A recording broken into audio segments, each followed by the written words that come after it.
Okay, fine. So next and very important topic. This is Nernst equation. बहुत ध्यान से समझना है, इसके न्यूमेरिकल्स होंगे. न्यूमेरिकल हम थोड़ी देर बाद करेंगे. इसके दो क्वेश्चन करेंगे हम न्यूमेरिकल्स के, और कल भी हम न्यूमेरिकल्स को प्रैक्टिस करेंगे. ठीक है, फाइन. बहुत ध्यान से समझना सामने. All of you please be very attentive. Nernst equation use होती है to calculate electrode potential at any concentration other than 1 molar. अगर कंसंट्रेशन 1 मोलर होती है, टेम्परेचर 298 केल्विन होता है और प्रेशर 1 बार होता है. अगर कंसंट्रेशन 1 मोलर होती है, ठीक है, फाइन, प्रेशर 1 बार होता है और टेम्परेचर 298 केल्विन, तो जो इलेक्ट्रोड पोटेंशियल होता है that is called E not. This is called standard electrode potential. समझ आ गई बात. अगर कंसंट्रेशन 1 मोलर के अलावा कुछ भी हो, मतलब अगर कंसंट्रेशन 1 मोलर ना हो तो हम नॉट नहीं लगाते इस केस में.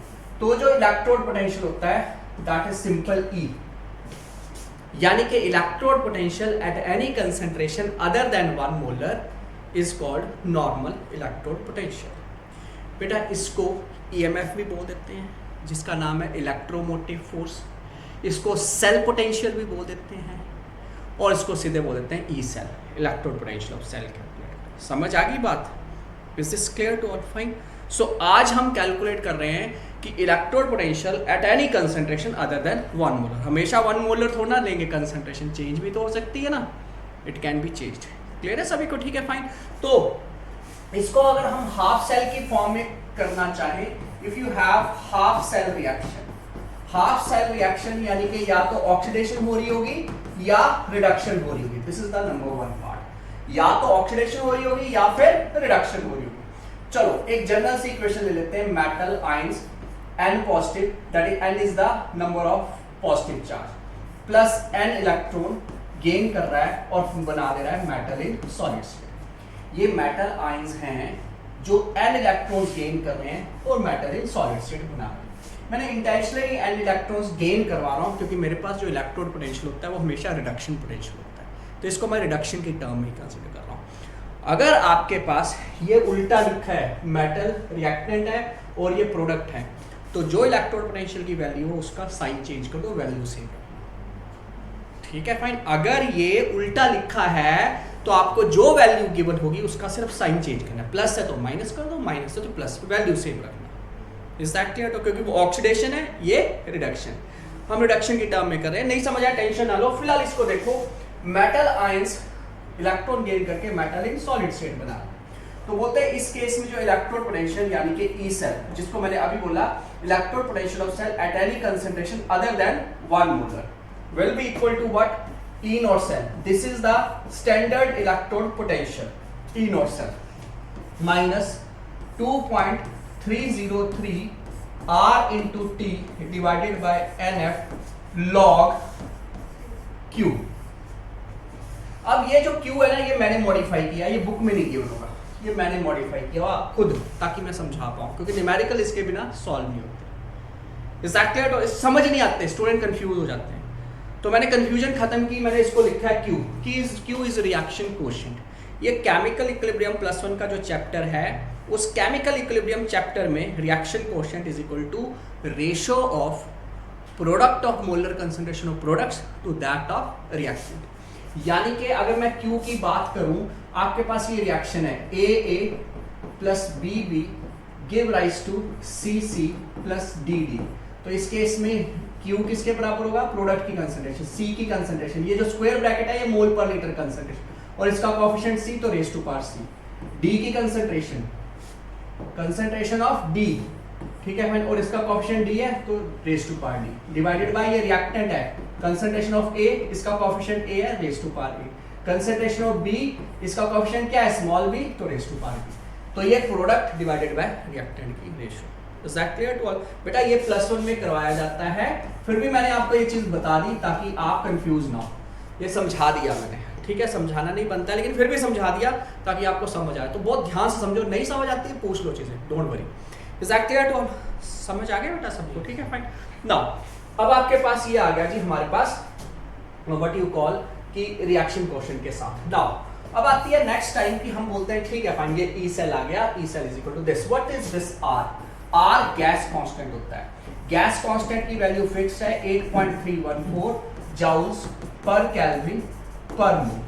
What is T? T is temperature, T is temperature, और इस केस में टेम्परेचर हमेशा होगा 298 केल्विन, फिक्स टेम्परेचर है। What is F? F is Faraday electricity, इसको बहुत डिटेल में हम करेंगे इलेक्ट्रोलिसिस में, फैराडे इलेक्ट्रिक चार्ज, ठीक है, या इलेक्ट्रिसिटी, और इसकी वैल्यू जो होती है that is almost equal to 96500 coulomb. ये फैराडे चार्ज की वैल्यू होती है दैट इज 96500 कूलम। आर की वैल्यू पता चल गई, टी की पता चल गई, एफ पता चल गया। N is what? N is number of electrons involve in, कितने इलेक्ट्रॉन्स इन्वॉल्व है ऑक्सीडेशन और रिडक्शन। समझ आ गई? 2 हो गए, 2 इलेक्ट्रॉन गेन कर रहे हैं तो एन की वैल्यू 2, 3 इलेक्ट्रॉन लॉस हो रहे हैं 3, सेम होगी। क्लियर है सभी को? ठीक है, फाइन। ऑक्सीडेशन और रिडक्शन में नंबर ऑफ इलेक्ट्रॉन गेन और लॉस सेम होंगे क्योंकि रिडॉक्स रिएक्शन। बेटा समझ आ गया सबको यहां तक? Is this clear? All fine. चलो, तो अब आपको ये पता चल गया। अब हम क्या करते हैं, ये सारी वैल्यू यहां पे पुट कर देते हैं और हमारे पास एक नया फॉर्मूला आ गया, E cell equal to E not cell minus 0.059 divided by n log q। q की जगह आप जानते हैं प्रोडक्ट डिवाइडेड बाय रेट। ये फार्मूला जो है ये नेट फार्मूला है। ये फार्मूला बहुत कम यूज होता है, ये फार्मूला बहुत ज्यादा यूज होता है क्योंकि टेम्परेचर हमेशा 298 केल्विन होते हैं। रूम टेम्परेचर पे सेल का रिएक्शन होगा तो रूम टेम्परेचर इज 298 केल्विन, तो टेम्परेचर 99.9% चेंज नहीं करता है कोई भी। Exactly, तो ये फॉर्मूला आप दिमाग में बिठा लो, यही फॉर्मूला यूज होने वाला है। ये हाफ सेल के लिए, ये किसके लिए? Half cell. लेकिन अगर यही हमने कंप्लीट सेल के लिए करना है, if you have a complete cell, यानी कि अब इस केस में पूरा सेल काम कर रहा है। जैसे अगर हम बात करते हैं गैल्वेनिक सेल की, गैल्वेनिक सेल बोल दो, डेनियल सेल बोल दो, वोल्टिक सेल बोल दो, जो हमने किया है। गैल्वेनिक सेल की अगर हम बात करते हैं तो उसका सेल रिएक्शन, हम जो रिप्रेजेंटेशन की थी सेल की, that was zinc solid slash Zn2 positive, ठीक है। इसकी कंसंट्रेशन गिवन होगी, ठीक है।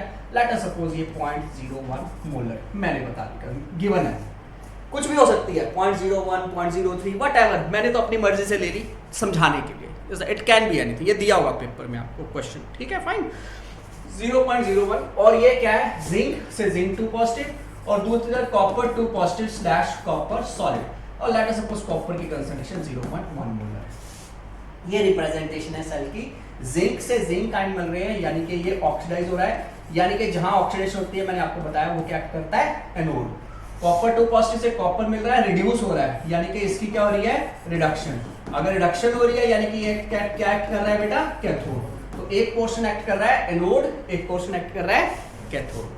बहुत ध्यान से समझनी है सारी चीज़ें। मैंने बोला इलेक्ट्रोकेमिस्ट्री, आप जहाँ पे भी देखोगे इंटरनेट पे आपको इलेक्ट्रोकेमिस्ट्री डिफिकल्ट चैप्टर नजर आएगा, कोई नहीं बोलेगा इजी है, पर आपको यही नहीं पता चलेगा बाकी सारे डिफिकल्ट बोलते क्यों, ये इतना इजी चैप्टर है।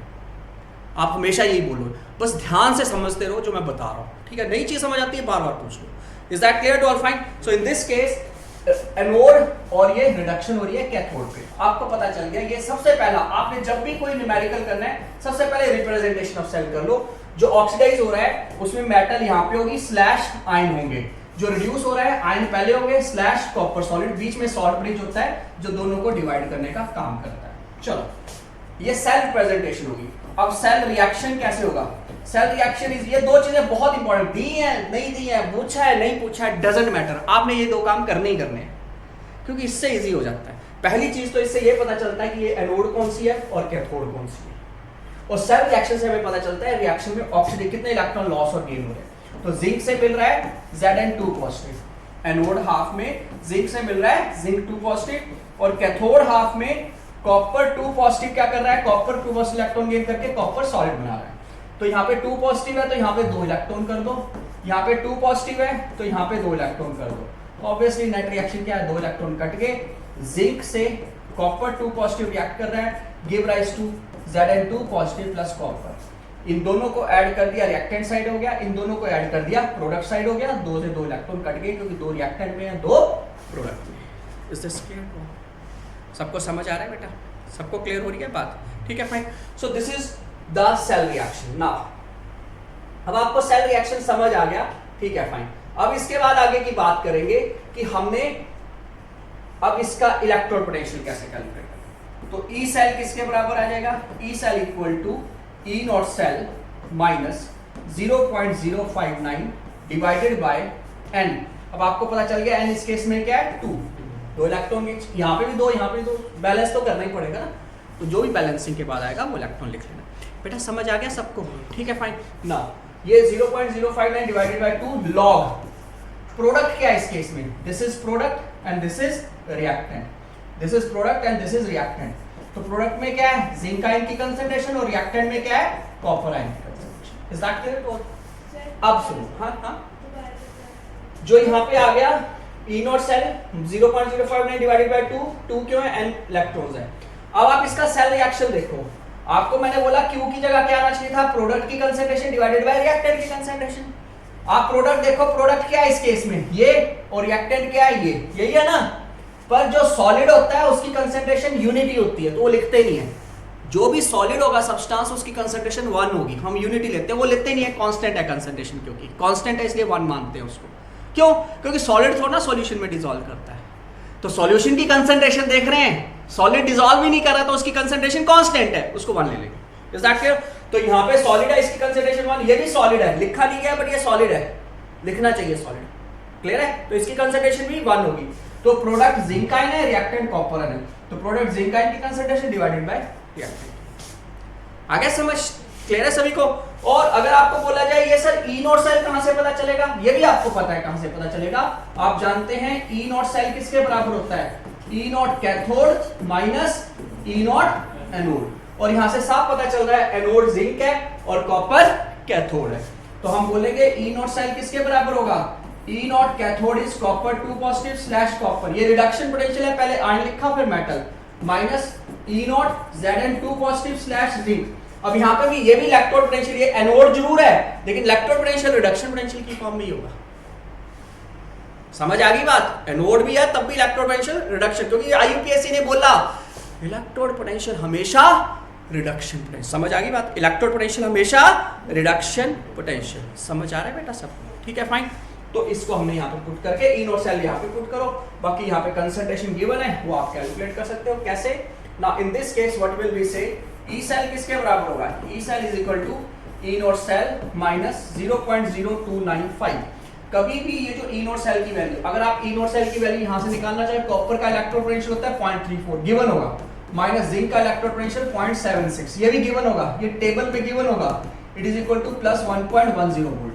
तो यहाँ पे ई नॉट सेल की वैल्यू पुट की 1.10 वोल्ट माइनस 0.0295। आप इन दोनों को माइनस मत कर दो क्योंकि उसके आगे लॉग भी है। जिंक आयन की कंसंट्रेशन देखो यहाँ पे की गिवन है 0.01, तो 0.01 डिवाइडेड बाय कॉपर आयन की कंसंट्रेशन गिवन है 0.1, वो भी पुट कर। Is this clear to all? समझ आ गई बात सबको? कोई डाउट तो नहीं है? ठीक है फाइन। बस बाकी ये लॉग सॉल्व करना है और यहाँ पे वैल्यू पुट करनी है, आपके पास आंसर आ जाएगा। Is this clear to all? Fine. समझ आ गई बात? ठीक है फाइन। अब आपने मेरा ध्यान, सबने ध्यान यहाँ पे देना है। आप में से आपको लॉग कैलकुलेट शायद नहीं करने आते होंगे, ठीक है फाइन।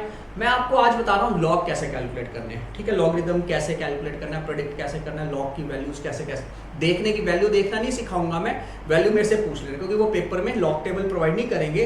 तो आपको लॉग टेबल देखना नहीं भी आता है, डजंट मैटर, बट हाँ लॉग को सॉल्व करना आपको जरूर आना चाहिए। तो यहाँ पे हम सॉल्व करेंगे इसी लॉग को, पर पहले मैं आपको बताता हूँ लॉग होता कैसे सॉल्व है, केमिस्ट्री में कैसे लॉग सॉल्व होता है।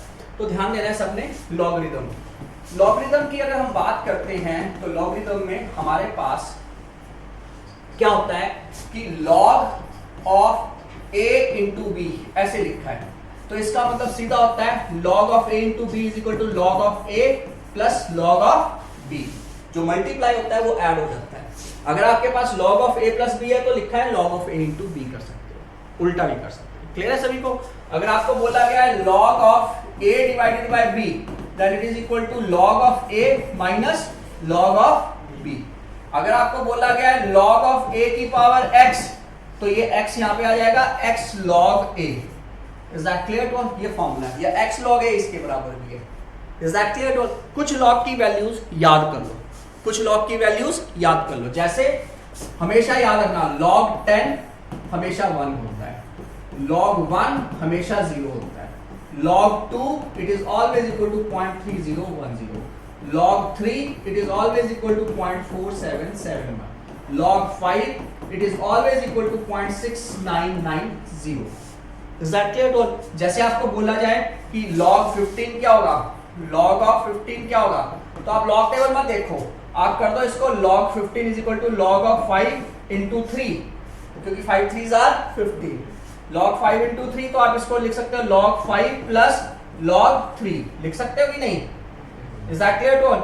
log 5 की वैल्यू पता है आपको, क्या है log 5 की वैल्यू? 0.6990 प्लस log 3 की वैल्यू पता है 0.4771, जो आएगा ऐड करके जो आंसर है वो log 15। तो ऐसे कर सकते हो, इजी कर दो। Is that clear to all? Fine, समझ आ गया? ठीक है, क्लियर। अब देखो इसी को जो पीछे हमने क्वेश्चन किया उसमें सॉल्व करते हैं log को। तो ये log of 0.01 डिवाइडेड बाय 1, तो इसको कैसे सॉल्व करेंगे? It will be equal to what? 1.10 minus 0.0295, ठीक है, फाइन। log ये पॉइंट log यहाँ पे क्या लिखा है? 0.01 डिवाइडेड बाय 1, यानी कि log 1 डिवाइडेड बाय 10, यही होगा। समझ आ गई बात? और log 1 डिवाइडेड बाय 10 को हम कैसे लिखेंगे?